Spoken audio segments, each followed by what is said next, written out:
Acha kukata tamaa mpendwa, acha kuvunjika moyo kwa maneno ya watu. Acha kukata tamaa mpendwa, acha kuvunjika moyo kwa maneno ya watu.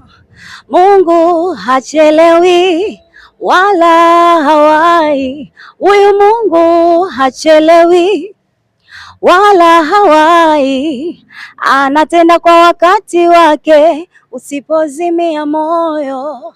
Anatenda kwa wakati wake, usipozimia moyo. Bwana Yesu asifiwe. Mtumishi wa Mungu, ninapenda kukwambia kwamba usikate tamaa. Mungu yupo, Mungu anafanya, Mungu anatenda, lakini zaidi usiache kuomba na kumwamini yeye, kwa sababu yeye anafanya kwa wakati wake. Jina langu naitwa Edna Mwakasege, ni mwimbaji wa Amani Kwaya. Amen.